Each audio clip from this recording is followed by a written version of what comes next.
So a father writes, I have an 11-year-old boy. I want him to be happy, but I also want to encourage him to be more responsible and giving.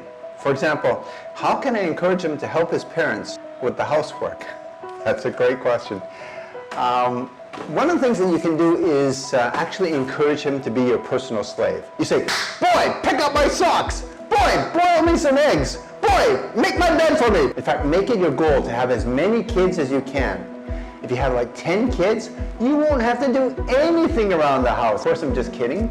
Kids, you know, they love to help out. They love to mop the floor or to do dishes or to dress themselves. It's really exciting for them. And so all you need to do is cultivate that early. Make a little list of things that they can do a bit of training, turn them loose, encourage them. Bob's your uncle, you're going to have a kid who does chores.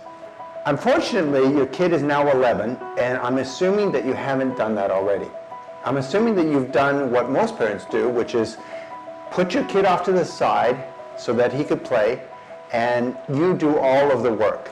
And by doing that, you feel that, you know, you're being more loving to your kid and you're helping him. In fact, you're doing your kid a disservice because he wants to participate, he wants to contribute to the household. He wants to feel proud of himself, that he's competent, that he can do things, that he can be responsible. So we know that kids who grow up in families where they're spoiled, where they get given everything and they don't have to do anything, they have no responsibilities and no discipline, those kids end up often very purposeless and very depressed when they're in high school and they're university. They just lack a sense of self-esteem and a lack of purpose. Happiness is not a goal for a parent. It should be a byproduct.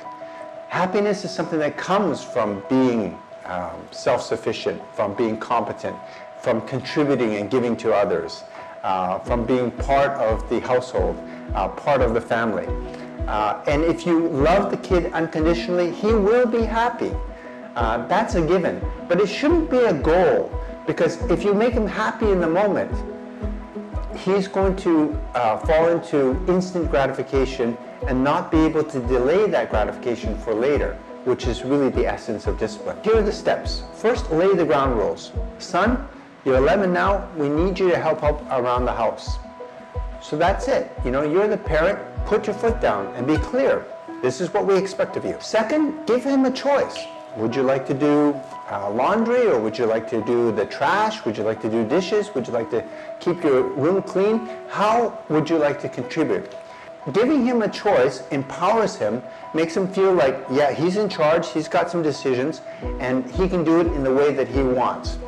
Now, what happens sometimes is with older kids, or with rebellious kids, with kids that are resisting you, that's not good enough. What you need to do then is actually give him full control. You say, here's the purpose, so this is step 3. So son, in order for us to have a clean household and for you to exercise more responsibility, how would you like to contribute to the family? Great, then he decides on what chores he wants to do. What are his list of responsibilities? Step 4, make sure that you only ask once. It's very important for you to stay open and to support your kids and encourage them. But this is not a democracy, this is a dictatorship.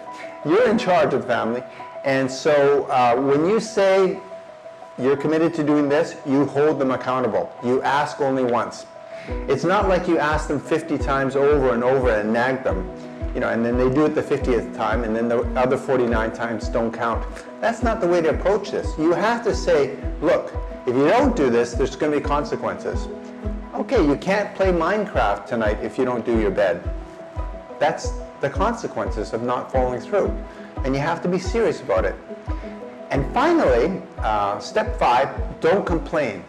If they make the bed in a rough way, okay, don't get in there and say, oh, you didn't tuck in all the corners. If they take out the garbage, but they kind of left it on the outside rather than put it in the garbage can, don't complain about that. Just show him in a polite way, son, just put it inside the garbage, but great job. The most important thing is to encourage him and really be supportive and just really make him feel good about exercising his responsibilities.